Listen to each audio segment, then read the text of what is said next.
So thank you so much for having come to this other great NetBCN event. I hope you will enjoy.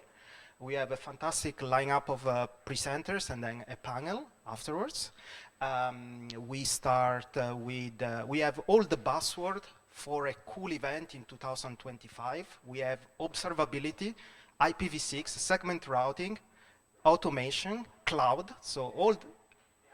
No, I was about to say, nobody explicitly mentioned AI, but I would really be surprised if it doesn't come in at least 50% of the presentations.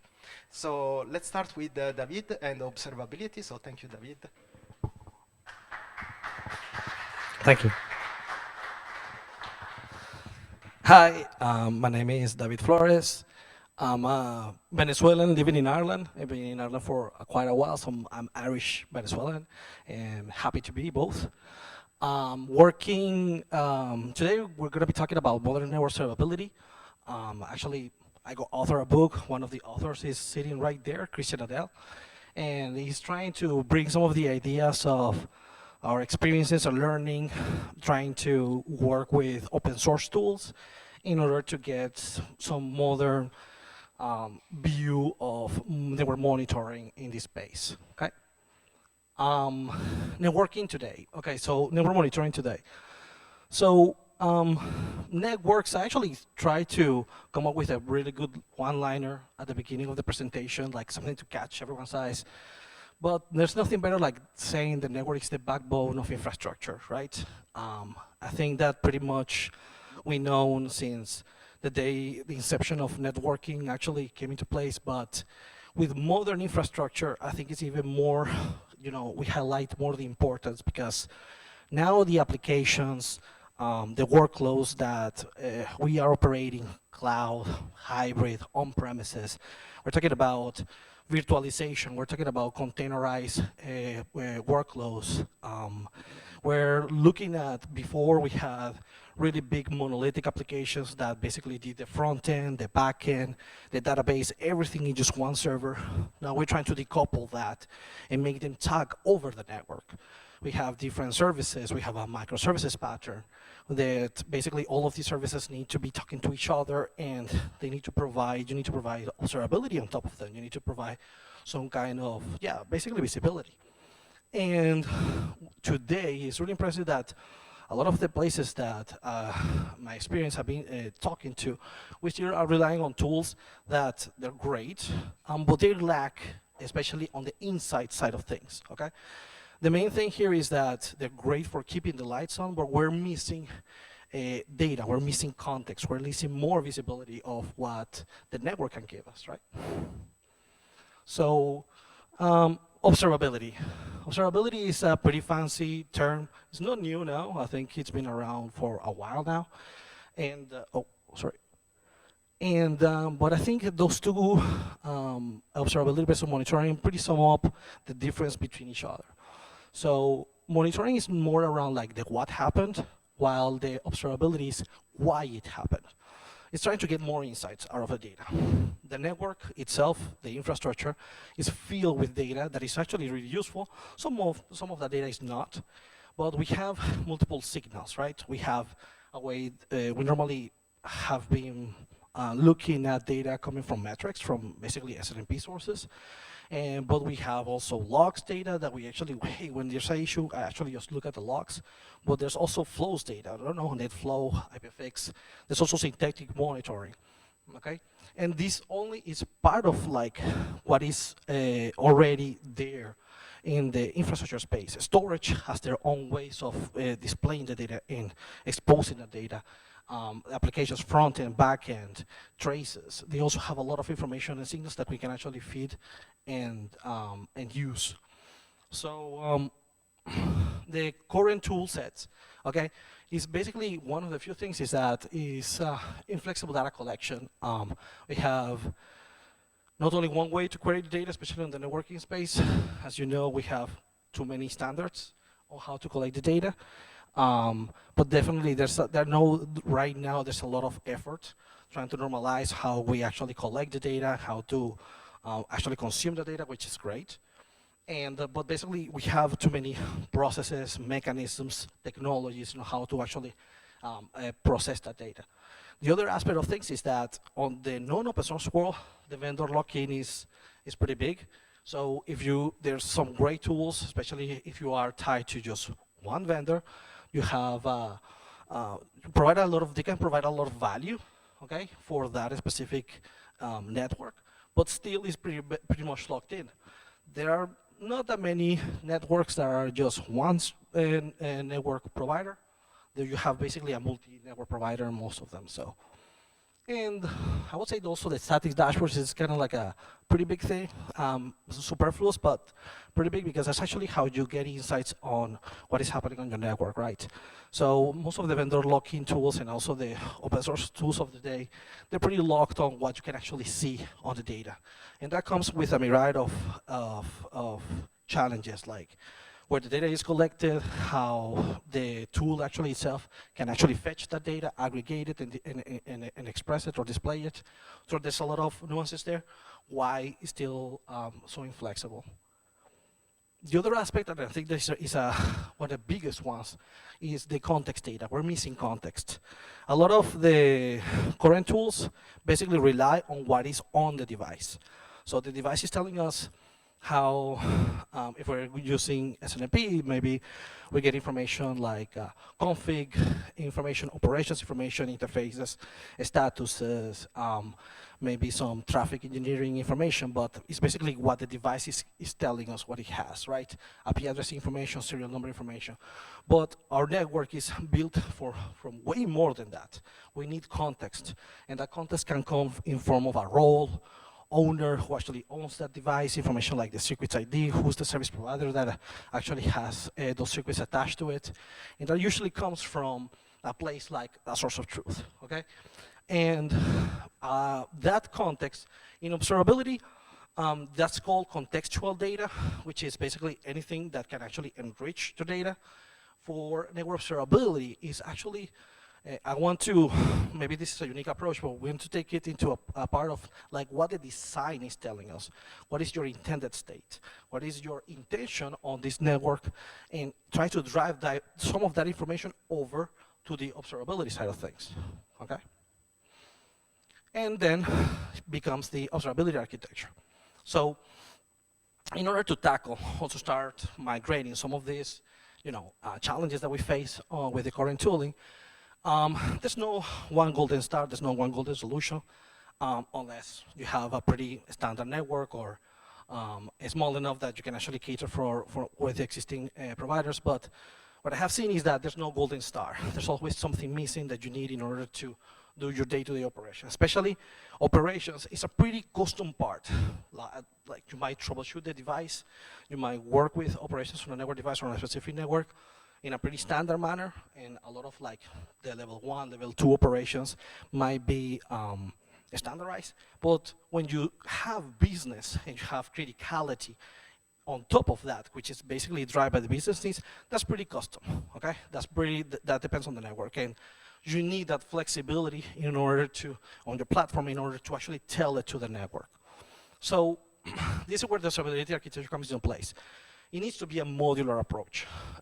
Basically, the observability architecture is around different components like the collection, processing, normalization, storage, visualization APIs. It's all modular in a way that you basically get the best of the tools that are already out there performing that specific block.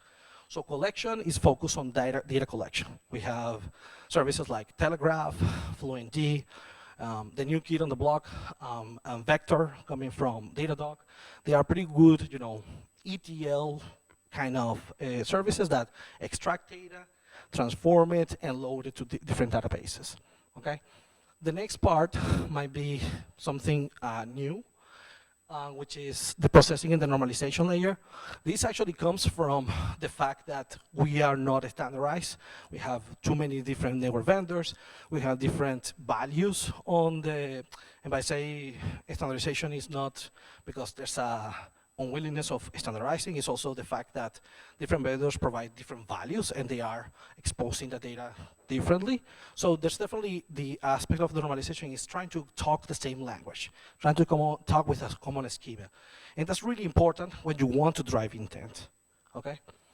The next part is the storage. Storage is pretty focused on the existing tools that are already out there, talking about time series databases and specialized databases. Like, for example, logs is a pretty specialized database. These databases are focused on collecting data, events that have some kind of timestamp. So there are multiple storage solutions out there, and that's why it has its own component. But one of the few things that I think is really important from this layer is the upstream API aspect of things. You need to, for the data to be accessible, because right now, especially with the current tooling, data is pretty closed off. And usually when you talk about, cacti, LibreMS, you have access is basically on the events that these platforms are giving you. But you don't have access to the real raw data, like the metrics, the logs. You want to know exactly what is happening, you basically need to go and query the database yourself, right? So a lot of the modern tools out there, especially in the database space, they provide that API upstream in a matter with, I would say, pretty robust query search engine that you can actually use to aggregate your data. Give me the sum of the outbound traffic of all the spines in a specific site with one query, and it will give you all the information around that, okay? The visualization and the alert components are basically these components that are sitting on top of it. These are basically the artifacts. This is what observability should be able to give the network engineer, infrastructure engineer, cloud ops, whatever. They need to give, these are the artifacts that they consume, alerts and visualizations. So the aspect why they need to be, the components aspect of things is that there are tools out there that are specialized on visualizing that data, okay? Kibana, the most well-known is might be Grafana, that has multiple ways to query different data sources and to actually show you the data in pie charts, bar charts, explore the data. We're gonna give a little bit of demo around that. And alerts is basically the same thing, okay? We're collecting data, querying data, and we need to basically act upon it. Now, you might see the ones on the left and the right-hand side, which is orchestration and source of truth. So these ones are really, really important.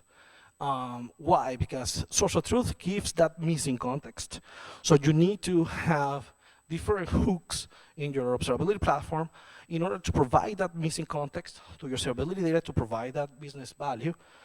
And the orchestration is, because it's a modular architecture, you need a way to orchestrate it, okay? So what happens when you start taking this approach? When you start getting this approach, correlation is easier, okay? I'm not saying oh, no, we have correlation everywhere, that's great. No, I would say that it's the first step for us to start correlating better metrics and logs data. For example, on the dashboard on the right, we can see that red box over there that says that basically some annotations of an interface flapping, okay?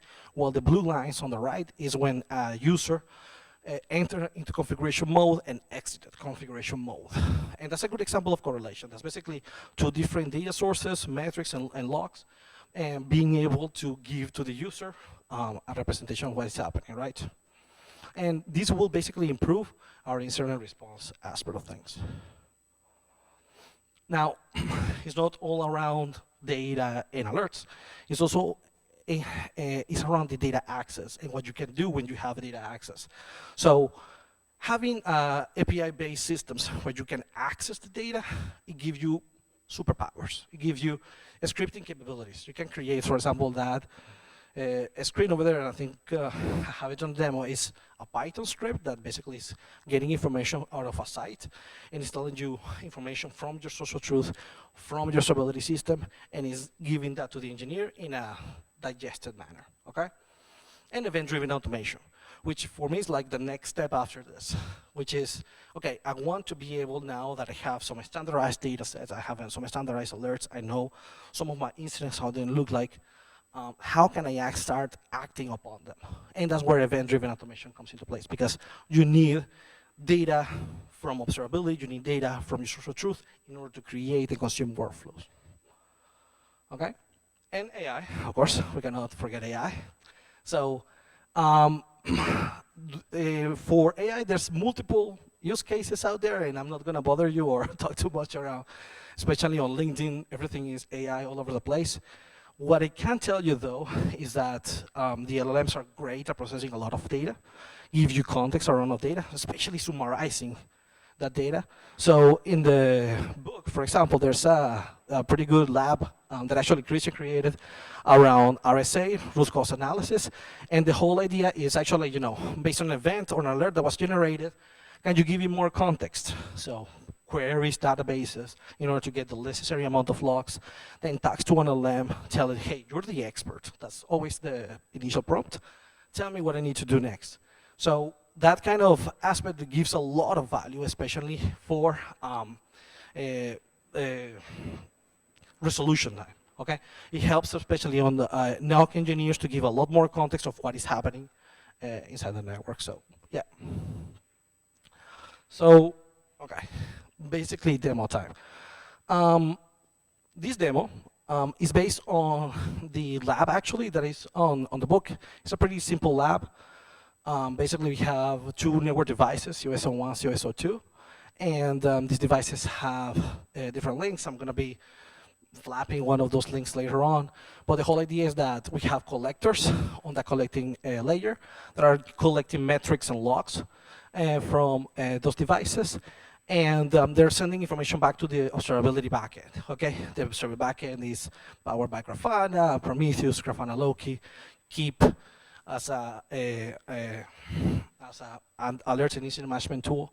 And some actions are actually sent over to an event-driven workflow orchestrator that's called Prefect. And we're using Nautobot as a source of truth for the lab. And Prefect is actually making some changes in Nautobot itself in order to reflect kind of like the state that we're in, okay?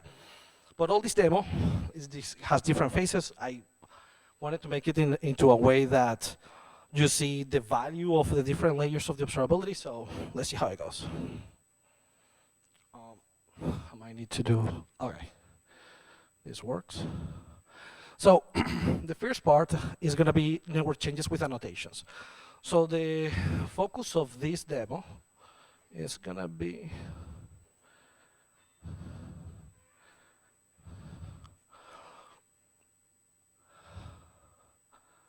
make sure that the visibility is good there. Okay. So the focus of this demo is show you, this is actually from the lab already spun up and already running. The lab this is showing you the information about the device state. This information, actually one of those panels is getting information directly from Nautobot using GraphQL. So whatever happens on Nautobot, this panel should reflect the information on the device itself. The other panels are basically normal SNMP or GNMI statistics that we're getting collected from the device, opening up the interfaces information, give us a state of the interfaces, counters of how many are up and down, a summary table telling us the upper state, the active, the enabled state, and also the intended state. Now, this intended state actually is collected directly from Nautobot itself. So it's a GraphQL, again, against Nautobot to verify the status of that interface. So kudos actually to have the status on the interface model, by the way. On the BGP and log side of things, this panel is going to be more important on the next demo. So here, connecting to one of the devices, performance and configurational changes, just making sure that some changes are applied to the network device. And the goal is to actually see if we can reflect that into our observability dashboard.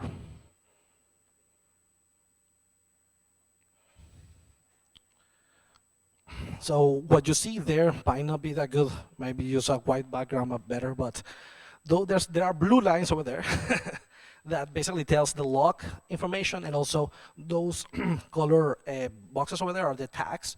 So we are managing to understand what the logs are saying and also show to us what the values of those logs we're actually collecting, okay? So the value there is that you can start tying it up processes either from your Let me go to the next one. Okay. The goal was to actually show the when changes happen on the network, you can actually see it on the observability side of things.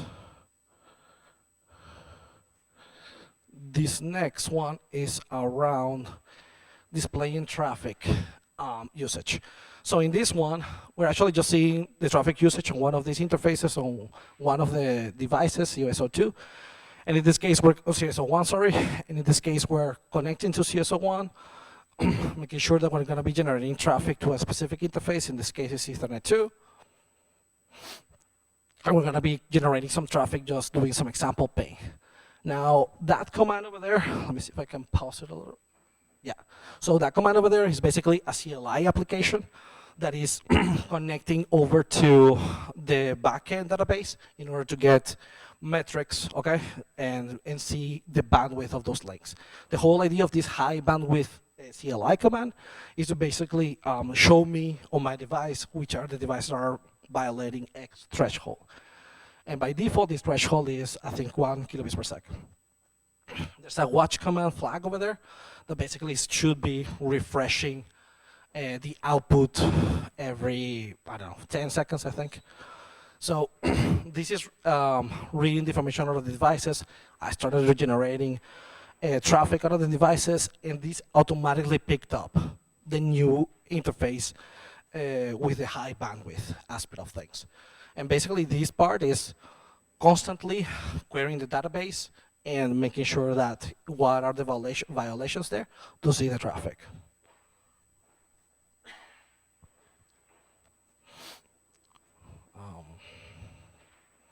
Yeah, I think that's basically it on that. Oh yeah, and here just to make sure that also on the visualization Grafana side of things, we can also see the traffic being incremented. Okay. Cool.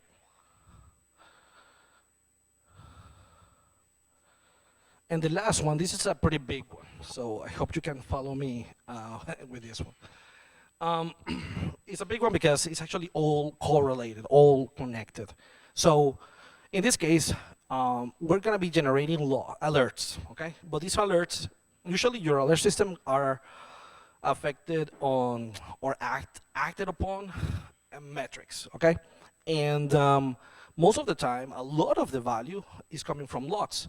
So one of the most difficult alerts out there, I don't know if you have any kind of pointers or can help me out there, but flapping interfaces are a pretty difficult one to tackle when you actually have different ways of collecting the data, different polders, different intervals. Trying to know exactly when a flapping interface has happened can be pretty difficult and not always accurate. So there are ways on the metric side of things that you can actually achieve that. But with logs, it's pretty much straightforward. So the whole idea of this demo is to actually go through the logs and be able to generate alerts from those logs.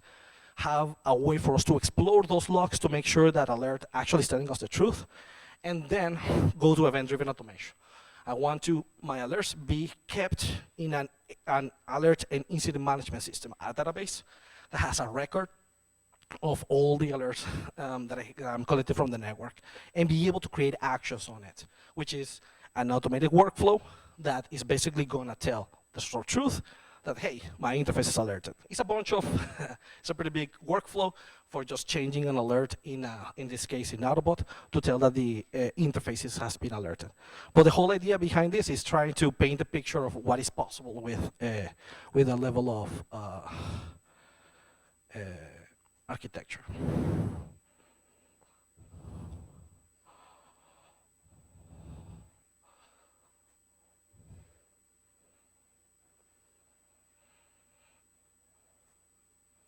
Come on. So this is just a small CLI tool that is just going to generate the flapping event for us. It's connected to CSO1 on Ethernet 2, and it's bringing the interface down, bringing the interface up, interface down, the interface up. And it's going to be doing that for a while in order for us to generate some events. So over here, we should be able to see the interface flaps. That's some red lines over there that are telling us that the interface are flapping at the moment.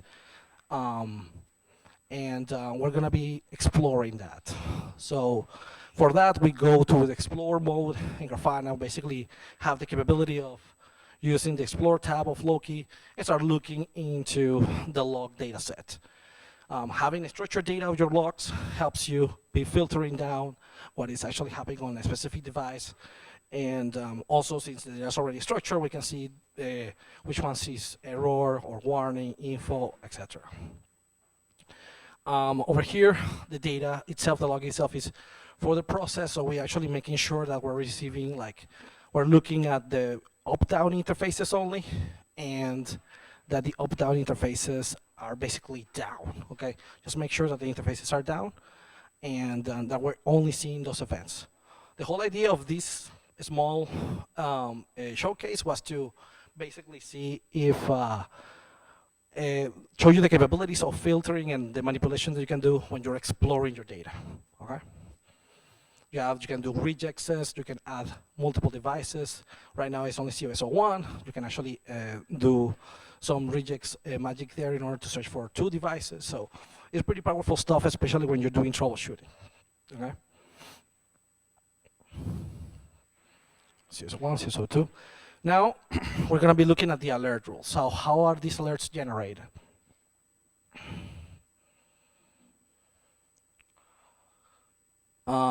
So the alerts might be too bright, but that should be saying peer interface, flapping interface. And over here is basically the query. We cannot see it, but I can maybe show it later. But that's basically checking the vendor facility up, down, and changing how many messages of those have you collected over a 2-minute period. And if it's bigger than 3, send the alert. And with these kind of tools, you have the ability to not only like see the definition, but also see in the alert definition being triggered. Okay. Now we go to keep, which is basically like our alerts database. The whole idea behind this is that you have one place where you can actually see what is firing, why is firing. You can connect it to different tools. You can connect it to your CSM. You have history. You can create, change the status. You can create action, submit workflows around it. It's really powerful capabilities that you can get out of Keep. Next is basically, let me stop here a little bit. That alert basically generated also a workflow. It's our workflow orchestrator. And the whole idea of this is basically look at what it's actually collecting. It's actually running a couple of workflows, which is basically just, in this case, Python code that is going into Nautobot based on the information that you're getting from the alert. Find the interface ID, for example, that's information that is coming from the alert, like the device, the firing state, and based on that, collect the Nautobot interface, and then update, based on the ID of that interface, update the status. So going to Nautobot, we can see the alert. We changed the status of the alert to alerted. Okay. I have the demo running as well, so if you want to see it later, I'm more than happy to show.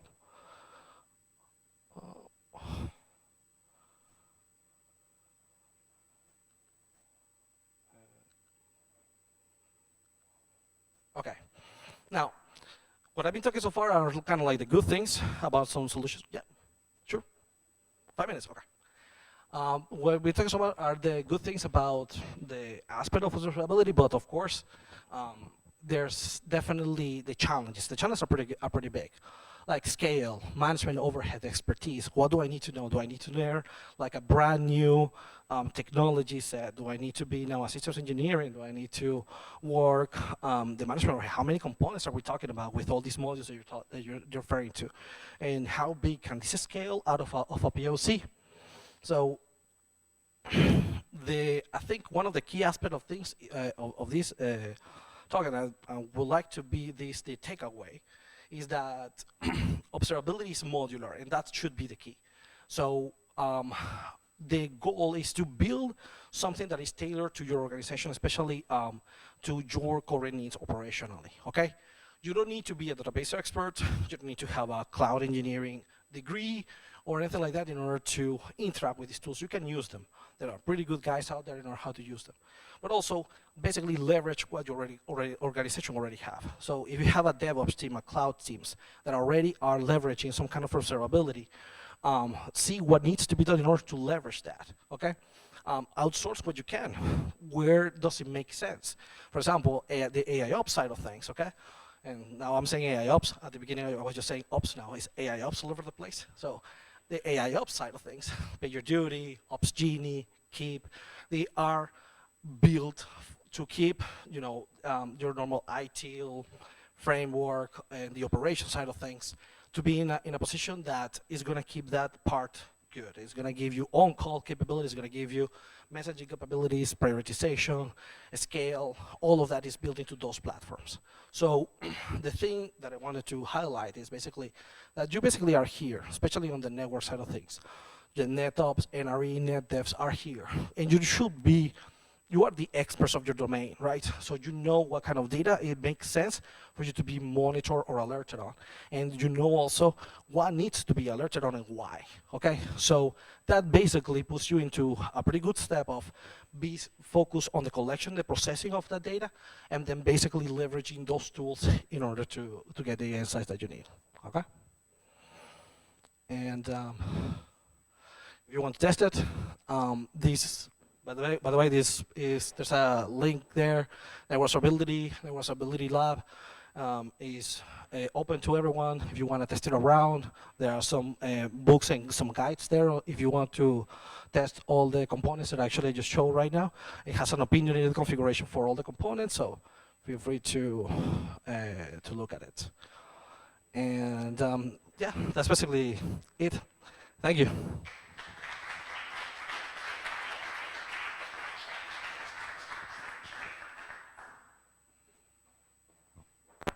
If anyone has questions for David, can raise your hand.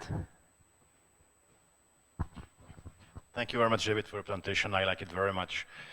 You mentioned that we're missing context. The way I like to say it, it's missing the data, the schema, the semantic, because sometimes the schema don't have the right semantic, and the context. And the second point is that I like very much annotation. Something that we're doing in the ITF is that we're doing drafts on how to annotate in a formal way incidents. Because, okay, you had one slide about AI. We're all searching in AI, and we're all searching with basic threshold-based type of things. In the end, the system is only going to work when we're able to exchange the incidents with different people. So your annotation, I'm going to send you an email with the references, and we're testing that now with real incident from operator. Thank you. Oh, that's amazing to hear. Awesome to hear. Thank you. Yeah, actually, on the semantic aspect of things, I think it's really important. Like, the way that I think about it, especially with the context data, is that the context, when you actually look at the Kubernetes side of things, they say that context is everything. They can be anything. And to your point, I agree, especially also on that we need some separation and clear, like, what are the semantics there, and also the schema aspect of things. That's so crucial. So the normalization piece, I think it's one of the big things, the biggest challenges that we have come so far is that normalization should be driven from what the intent or the model of the data is, so from what the schema is. So if we have that clear, it's going to definitely help out all the normalization that is going to be coming through the pipeline. So thank you. More questions? By the way, David, can you move one slide back just to share the link for people?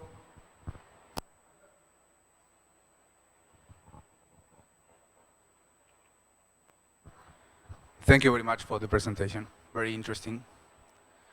I was wondering, do you know, or do you have any knowledge of anyone working with these states? I know that to predict future states in network.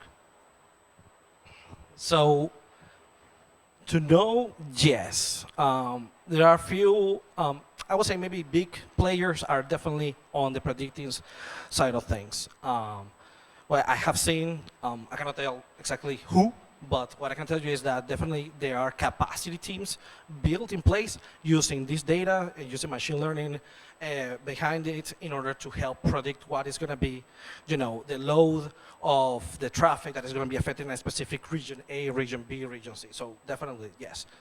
There are really specialized capacity teams built for that, yeah. Thank you.